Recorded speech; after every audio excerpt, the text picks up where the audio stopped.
रात के गहरे सन्नाटे में महाकाल के मंदिर के पास हलचल बढ़ जाती है। वहाँ मौजूद भक्तों को ऐसा लगता है मानो खुद महाकाल शिव की छाया उन पर मंडरा रही हो। चारों ओर भक्ति का माहौल है, परंतु उस रात कुछ विशेष था। उज्जैन के प्राचीन गलियों से गुजरते हुए उस समय की आवाजें सुनाई देती हैं, जो सदियों से यहाँ की धरती पर गूंजती रही हैं। अचानक हवा में घनघोर आवाज आती है, एक ऐसा रहस्य जो अवंतिका और उज्जैनी के बीच छिपा हुआ था। क्या यह वही त्रिपुर का शाप था जिसने इस भूमि को उज्जैनी का स्वरूप दिया? आइए इस रहस्यमय कथा की गहराइयों में चलते हैं। उज्जैन और अवंतिका के इतिहास को समझने के लिए हमें प्राचीन समय में जाना होगा, जब धरती पर देवताओं और असुरों के बीच संघर्ष हुआ करता था। त्रिपुरासुर नामक असुर, जो देवताओं के लिए एक बड़ा संकट बन गया था, उसकी शक्ति इतनी भयानक थी कि देवता उससे भयभीत रहते थे। वह अपनी मायावी शक्तियों से 3 लोगों को संकट में डाल रहा था। देवताओं ने अपनी सारी कोशिशें कर ली, लेकिन त्रिपुरासुर को हराना असंभव साबित हो रहा था। इस कठिन समय में देवताओं ने शिव की शरण ली। भगवान शिव, जिनकी महिमा अपरंपार है, ने देवताओं की सहायता करने का संकल्प लिया। भगवान शिव ने त्रिपुरासुर के विनाश के लिए देवी रक्तदंतिका की आराधना की, जिनके आशीर्वाद से उन्हें महापाशुपतास्त्र प्राप्त हुआ। यह अस्त्र इतना शक्तिशाली था कि इसके प्रहार से त्रिपुरासुर के 3 खंड ध्वस्त हो गए। इस विजय को उज्जैन कहा गया, जिसका अर्थ है पराजय। त्रिपुरासुर को हराने के बाद उस भूमि को उज्जैनी नाम दिया गया, जिसका अर्थ है विजय नगरी। यही कारण है कि इस स्थान को उज्जैन के बजाय उज्जैनी कहना अधिक सटीक है। उज्जैनी सिर्फ एक नाम नहीं, बल्कि एक प्रतीक है उस महान विजय का, जिसने देवताओं को राहत दी और धरती को एक पवित्र स्थान बनाया। लेकिन उज्जैनी के पहले इस स्थान को अवंतिका के नाम से जाना जाता था। यह कहानी तब की है जब असुरों ने देवताओं को पराजित कर दिया था। देवता अपनी हार से हताश होकर सुमेरु शिखर पर शरण लिए हुए थे। उसी समय उन्हें आकाशवाणी सुनाई दी कि उनकी सभी समस्याओं का समाधान कुशीस्थल में मिलेगा। देवता तुरंत कुशीस्थल पहुँचे, जो आज की अवंतिका है। वहाँ उन्हें एक अद्भुत दृश्य दिखा। चारों ओर सुख शांति का वातावरण था। ऋषि और गंधर्व तपस्या में लीन थे और चारों दिशाओं में सकारात्मक ऊर्जा का संचार हो रहा था।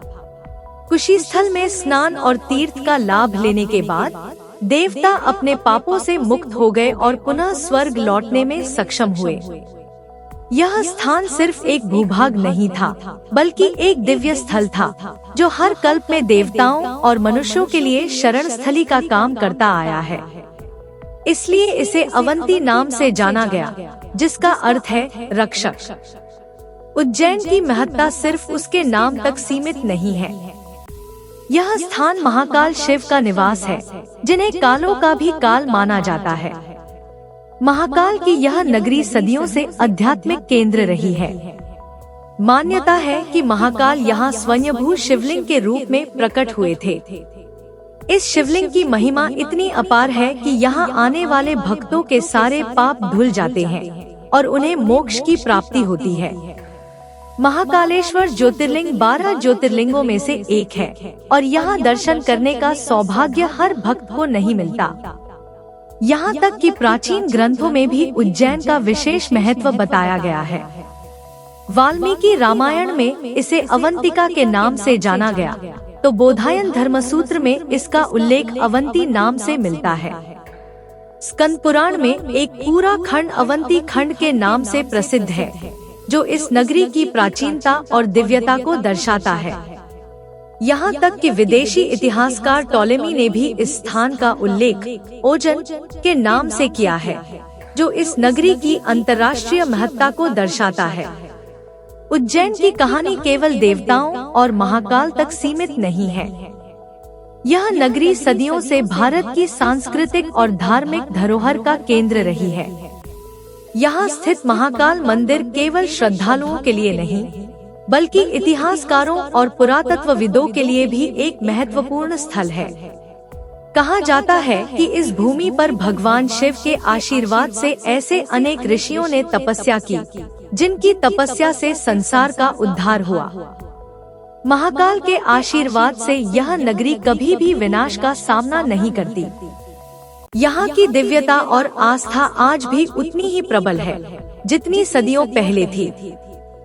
हर साल यहाँ लाखों श्रद्धालु महाकाल के दर्शन करने आते हैं और उनकी आस्था उन्हें इस नगरी की ओर खींच लाती है। उज्जैन सिर्फ एक धार्मिक स्थल नहीं, बल्कि एक जीवनदायिनी शक्ति है जो लोगों के विश्वास और श्रद्धा को मजबूत करती है। उज्जैन का वास्तविक नाम उज्जयिनी है, परंतु इसे समय समय पर कई अन्य नामों से भी पुकारा गया। इस नगर को सुवर्ण श्रृंगार, कुशस्थली, अमरावत, पद्मावती, शिवपुरी, कुमुदवती जैसे नामों से भी जाना जाता है। हर नाम इस नगर की महत्ता और इतिहास को दर्शाता है। उज्जैन न केवल धार्मिक नगरी है, बल्कि यह भारत की सांस्कृतिक और ऐतिहासिक धरोहर की जीती जागती मिसाल है। उज्जैन या अवंतिका की यह पौराणिक कथा केवल धार्मिक आस्था से भरी हुई नहीं है, बल्कि इसमें छिपा है एक संदेश, विजय और शक्ति का। यह स्थान जो कभी देवताओं और असुरों के संघर्ष का गवाह बना, आज भी उसी तरह भक्तों को अपनी ओर खींचता है। महाकाल के आशीर्वाद से समृद्ध इस भूमि पर आने वाला हर भक्त एक नई ऊर्जा और विश्वास के साथ यहाँ से लौटता है। उज्जैन सिर्फ एक नगरी नहीं, यह एक आस्था और शक्ति का केंद्र है जो अनादिकाल से चली आ रही है और अनंतकाल तक चलेगी।